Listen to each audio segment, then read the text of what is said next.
Okay, one, how do you know that if there is some sort of pattern about women finding God around the age of 29, how do you know that's not just a stage of brain development? And do you know what age it happens for men? I would pretty much gather that it's not so much brain development. I know that right up until about 21 years old, human beings' brains are developing right up until that point. Well, for men, it's 26. For women, 24. 24, 26. Women mature physically faster than men. Understood.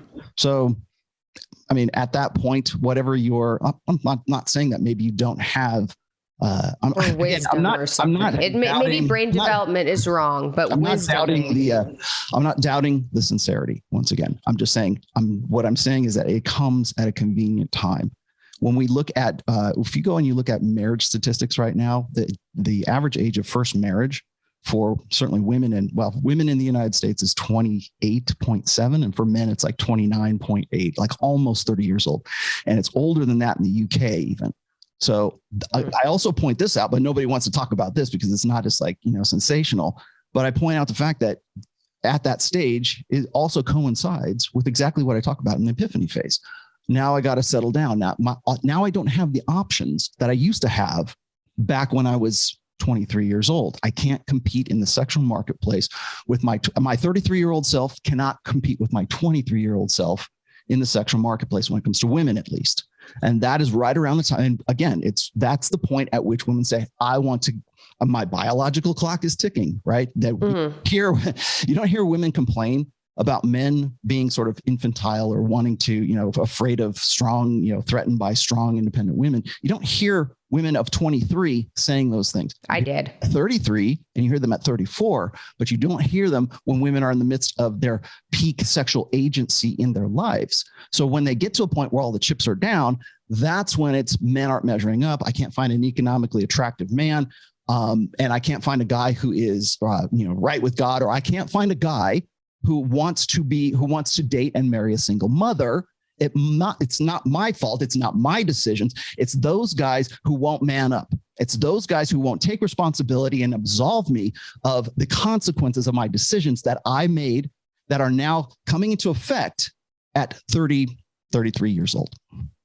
Yeah. Okay. So I completely understand where you're coming from, but I think you're lumping me into a category of women I don't exist in.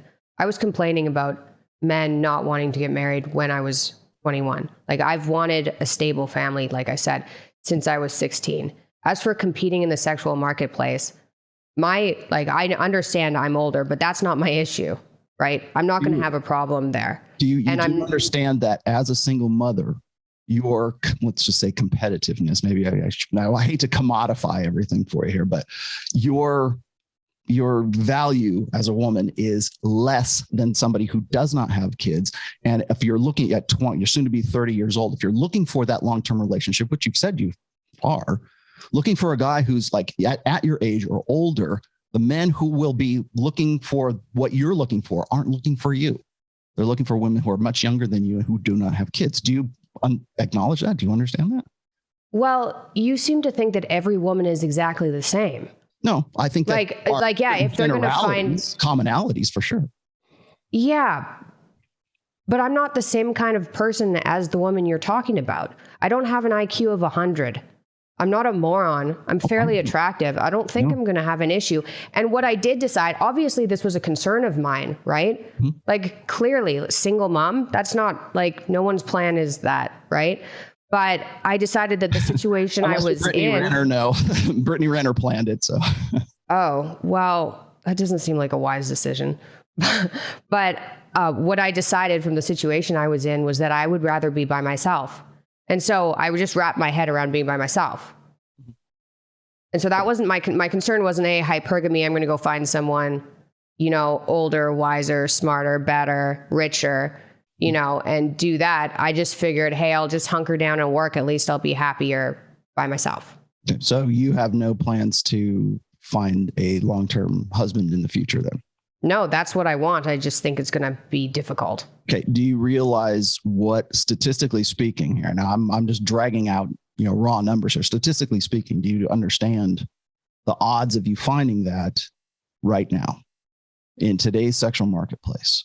Do you know the odds of Western do you know the odds of finding somebody if you have an IQ above 115 or 130 as a woman? Yeah, I know. It just gets worse. So then single mom age, higher IQ, it's going to be an issue. Man, of course, tough. That's what I want. It is tough, but I mean, it only gets tougher the older you get. You realize definitely. I would assume. I don't think I'm like being, again, your father always said, you have to risk being offensive to like have critical debate. So I'm not trying to like kick you in the ass. No, it's okay. This is why you're on here. Yeah. So this is why you're on here. So my point is that, and when you go, I know are you still scheduled to go on Fresh and Fit like later on? I think next month. Yeah, February, I think. Okay, so I'm gonna prep you for. Here's your preparation for Fresh and Fit, because Myron's gonna bring up the same exact thing that I'm saying to you right now, which is as a woman gets older, her value declines, her value decreases. A woman's primary agency in life is her sexual marketability. That's not personal value. Okay. So it's very important that because most women conflate sexual market value with their personal worth, right? Mother Teresa, fantastic human being, let's make her a saint, right? Her sexual market value, let's just be honest. Okay. However, so there's I'm using, again, extreme examples, right? I'm using her as an example here to say that there's a separation between sexual market value and personal worth. And that's, I think, is one of the primary problems that women have today, because they're like you. They say, you know what, there's the incident, or I say the enrollment for, higher education right now. Women are enrolling in record numbers in college. I certainly outclassing men at this point. I don't think this is any kind of revelation for anyone here, but men are, as your father has said, they're the lost boys generation. Right? They're dropping out. They are purposeless. They're not going to college. Are they getting just like subsistence level jobs so that they can sort of, do what they want to, and they're not have any plans to be a father, no plans to be a husband, no plans like that old order kind of 20th century married monogamous ideal is not even, there's no incentive for certainly this Generation Z and maybe the latter half of millennials right now. There's no incentive for guys to do that. So what happens? There's more women that are enrolled in college right now, higher education. They get more professional degrees. They go into the American workplace. Statistically speaking, women are like improving themselves, where men are just kind of like, and we poke fun at the guys and we say, well, they need to take more responsibility for themselves. And while we're having that conversation, women just like you, women just like the women who work for Robert Kiyosaki, who I work with as well, they're saying the same thing as you, or you will say, I think pretty soon here, is I can't find a guy who is my equal. I can't find a guy who has his shit together. I can't find a guy who is economically attractive. I can't find a guy who is, whatever your prerequisite is. And the reason for that is because you're very intelligent and you went to college. And you have, I don't know how much you're worth, but you make a good chunk of change. So by doing that and by improving yourself and building yourself up into who Mikhaila Peterson is, or, whoever your, sort of strong, independent alpha female is, you have less and less opportunity to get with a girl who is going to be that much, just even fractionally above you in sexual market value, because women conflate sexual market value with personal worth right now. And so for me to say this, and I've said this, and it frustrates the hell out of the women that I talk to who are part of Robert Kiyosaki's crew. They're just like you. They went to college. In some cases, they've got like at least a 4-year degree, and in some cases, even like, postgraduate kind of stuff. And they're making money, and they're like, I'm frustrated. I can't find the right guy. I can't find anybody right now, or they don't want to have anything to do with me. And it's because they have built themselves up to what they are, that they become less attractive to the guys who would want to get with them in the first place, simply through evolutionary biological reasons that they don't want to get with a woman like that. Again, intelligence, you just said a moment ago, and it sort of debilitates those guys. So along comes Rollo Tomasi, and he says, well, ladies, you're going to have to dumb yourself down. And no woman wants to do that, because their entire personality and everything they've invested their egos in is professionality, their money, and everything else that a gynocentric, feminine, primary social order taught them would make them more impressive, would make them more attractive. And it's exactly that would make men more attractive, but it does not make women more attractive.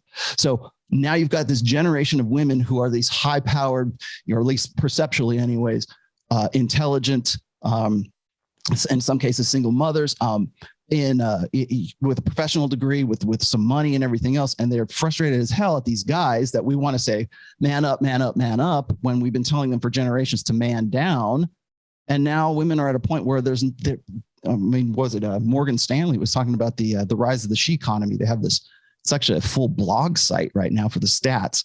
And that by 2030, women in the prime working demographic between 25 and 45 years old, 45% of them will be single and childless their entire lives because they don't want to get with the average woman.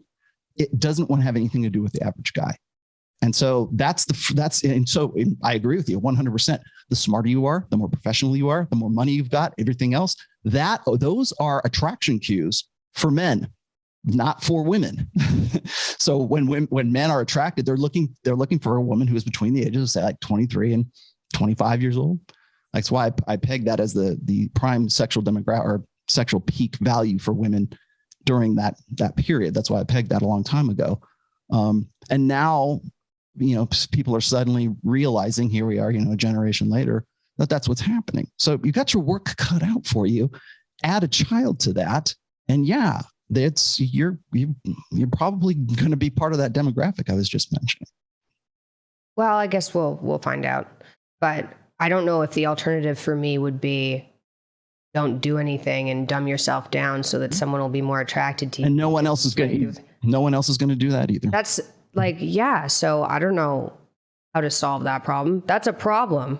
Mm-hmm. And I've thought about that too. And I think the birth control pill has something to do with that. Absolutely. But I don't know how to solve that problem. Mm-hmm. I don't either. But you do realize that you are in that cohort now, right? I mean, at 29 years old. Yeah, definitely. But it's better than where I was. Mm-hmm. So, I mean, maybe it's time to sort of readjust and reconsider what your future plans are. Yeah. I mean, I hope the best for you. I'm not let's not get too doomsy here. I can see if I was like a 180-pound woman with a couple of kids, keep yourself in shape, smoking and not very smart and being like resentful at men and angry, but I'm none of that. So we'll see what happens, but it's still better than where I was at.